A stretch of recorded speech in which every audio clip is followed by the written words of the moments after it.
if you're watching this alone, pause the video right now and check your door. Because what I'm about to tell you happened to me inside a house that was never supposed to have anyone living in it. And at exactly 3:17 a.m., something knocked from inside the walls. Welcome to the channel, and I am your host. Today's story belongs to one of my friend Daniel, and he experienced something different and real.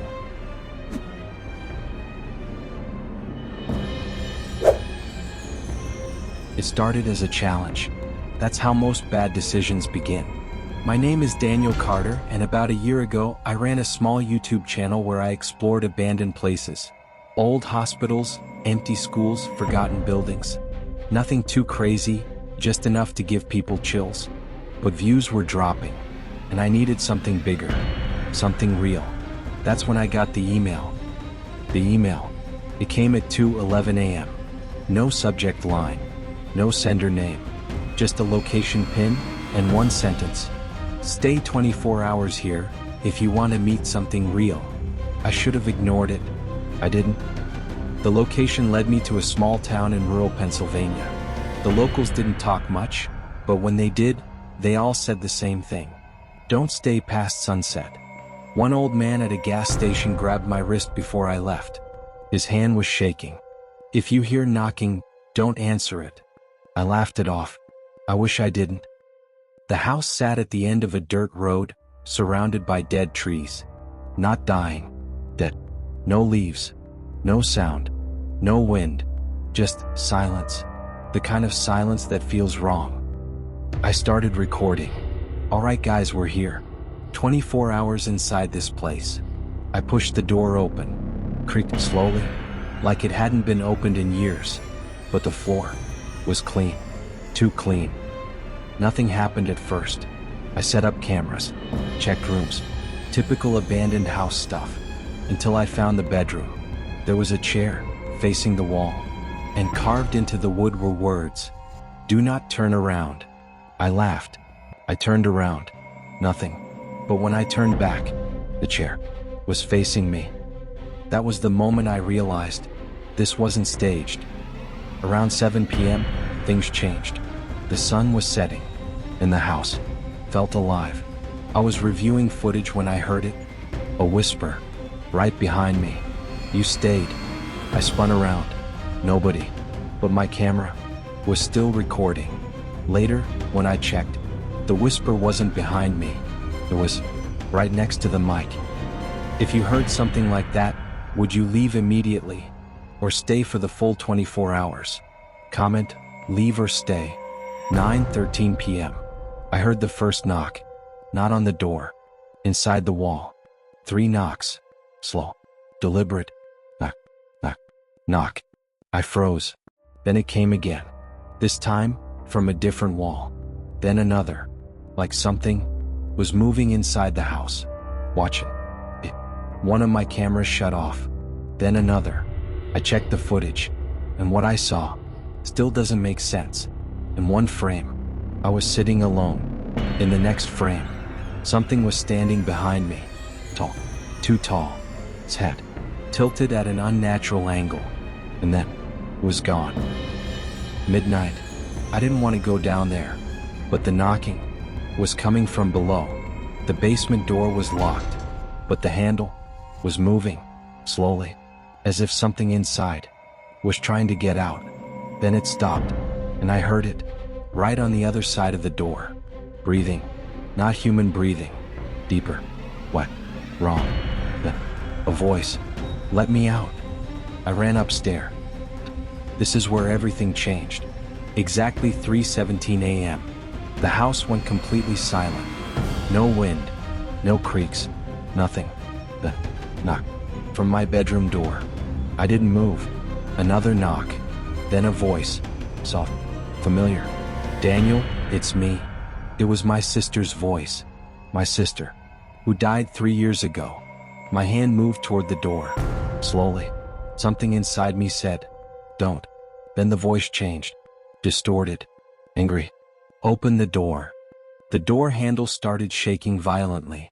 I backed away. And then, everything stopped. I found a hidden journal in the attic. It belonged to the previous owner, a man named Harold Briggs.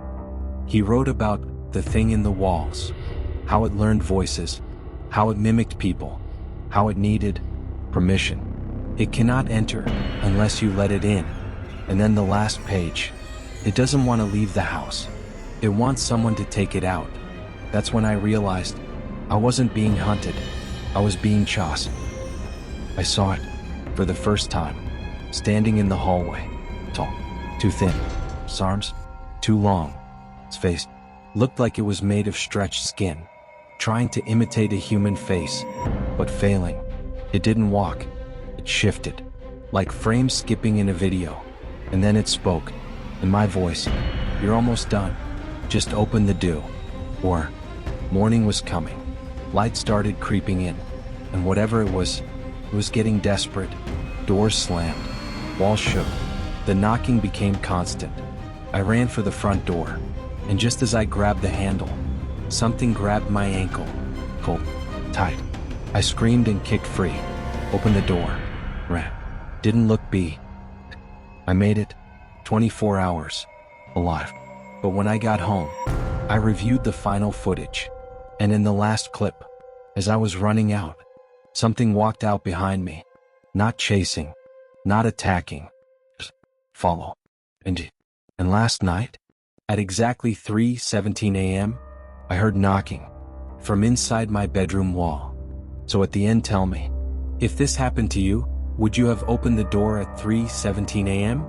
Comment yes or a no. And be honest, are you watching this alone right now? I didn't upload the video. Not immediately. Something felt wrong. Not just shaken. Not just scared. But watched. Back home, my apartment was small. 2 rooms. 2nd floor. Say, normal. Or at least it used to be. I locked every door. Checked every window. Turned on all the lights. And told myself, you're fine. But that night, I didn't sleep. At exactly 5:13 a.m., I woke up, not to a sound, but to a feeling, like someone was standing next to my bed. I didn't move, didn't breathe, just stared into the darkness. Then I heard it, knock, not on the door, not on the wall, under the bed. Knock, knock, knock. I jumped out of bed, turned on the lights, dropped to my knees, and looked underneath. Nothing, but the floor was scratched. Fresh scratches, like something had been dragging itself. If you heard knocking under your bed, would you check or run? Comment, check or are you? I finally reviewed everything, all the cameras, all the audio, and then I saw it.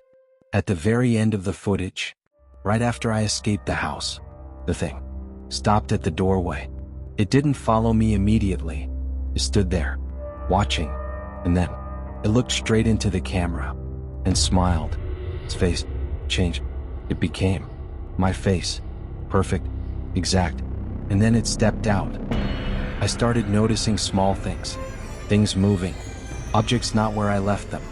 My keys in the kitchen. My phone on the floor. Then the mirror. I walked past it. Stopped. Walked back. And I swear, for just a second, my reflection didn't move with me. It was delayed. I tried to stay awake. Didn't want to sleep. Didn't want to dream. But I must have passed out, because I woke up to my own voice from the living room. I'm in here. It was me. Same tone. Same pitch. Same everything. I grabbed a knife, walked slowly toward the door, and as I got closer, the voice whispered, "Don't come in." Then louder, "Please don't come in." It sounded terrified, like me. I opened the door. The room was empty, but the TV was on, and on the screen was me, standing in the hallway, holding a knife, watching the TV. But I wasn't doing that, not in real life. I got a call from my friend Mark. He sounded confused. "Hey, why did you come over last night?" I froze. I didn't. Silence. "Dude, you were at my door. You kept knocking and asking me to open it." My stomach dropped. "What did I say?" "You said, 'It's cold out here. Let me in.'" 3:17 a.m. Again. This time, the knocking came from inside the closet. Slow, patient. Then my voice. You're making this harder than it needs to be. I backed away. Just open it. The closet door started shaking, then stopped, and the voice changed. Deeper, distorted. I waited so long for someone like you. I went back to the footage, frame by frame, and I saw something I missed before. When the thing copied my face, it wasn't perfect, not at first. Its eyes were wrong, too wide, too empty. But over time, in each frame, it got better, more accurate, more human. It wasn't just copying me, it was learning me. This is the part I still don't understand. I woke up on the couch. I never sleep on the couch. My phone was full of messages, missed calls, texts from people asking, "Are you okay? Why are you acting weird?" That wasn't funny. And then, a video posted from my account. I clicked it. It was me, sitting in my room, looking into the camera, smiling, and saying, "I'm not alone anymore." I locked myself in the bathroom. Didn't trust anything. Didn't trust myself. Then I heard it from outside the door. My voice. "You're tired, aren't you? You don't have to fight anymore." The handle started turning. Slowly. "I can do this better than you. I can be you perfectly." I looked at the mirror, and for the first time, I saw it standing behind me. Not hiding, not mimicking, just waiting. And if you're watching this right now, that means I lost, because I don't remember recording this. Tell me honestly, if someone that looked exactly like you knocked on your door, would you open it? Comment, open or run. And be honest, how many of you just checked your reflection? Before we jump into the next story, if you're enjoying the video, hit subscribe and tap the bell so you don't miss what's coming next. Alright, let's move on to the next story. I don't know how much time I have. Things are slipping. Memories don't feel like mine anymore. Thoughts don't sound like my own. But I need to finish this, because if I don't, you won't know which one of us survived. It started small. Again, always small. I would blink and suddenly be in a different room, standing in the kitchen, with no memory of walking there, holding objects I don't remember picking up. Then it got worse. I checked my phone. There were messages sent from me, but I never typed them. "I'm okay now. You don't need to worry anymore. Everything feels better." I didn't write those. I read somewhere, if something is pretending to be you, it struggles with reflections. So I tried something. I stood in front of the mirror, looked directly at myself, and slowly raised my hand. My reflection followed. Perfect. Then I stopped, but my reflection didn't. It kept moving, just slightly, just enough to notice, and then it smiled. I wasn't smiling. Be honest, have you ever felt like your reflection looked wrong? Comment yes or a no. I stopped speaking out loud. Didn't want it to learn more. Didn't want it to copy me better. But that didn't matter, because now, it didn't need to hear me. I heard it, inside my head. My own voice. "You're tired, Daniel. You've been fighting so hard." I covered my ears, closed my eyes. But it didn't stop. "Let me help you." I set up one last camera, locked myself in the room, stayed awake, watched for hours. Nothing happened. Then, at exactly 2:07 a.m., I blinked, just once. And in that single moment, something changed. I checked the footage later, and what I saw made my blood go cold. There were two versions of me in the room. One sitting on the bed, and one standing behind the camera, watching, waiting. The one on the bed looked confused, scared, human. The one behind the camera smiled. I don't remember this part clearly, only flashes, pieces, pain, pressure, silence, like being pushed underwater, inside your own body, and then nothing. If you're still watching, this is where it ends. I woke up this morning, feeling calm, too calm, no fear, no panic, no confusion. Everything feels clear, normal, better. But there's one problem. I don't remember recording part 1 or part 2, and when I looked at the footage, I saw him, the other me, locked in the bathroom, banging on the door, screaming, "Don't let it out." But the door was already open. I'm going to upload this now, because people need to know the truth. There is something out there that doesn't haunt houses. It waits, it watches, and when it finds the right person, it doesn't chase you, it becomes you. And if you're wondering which one of us you're listening to right now, why don't you check your reflection first?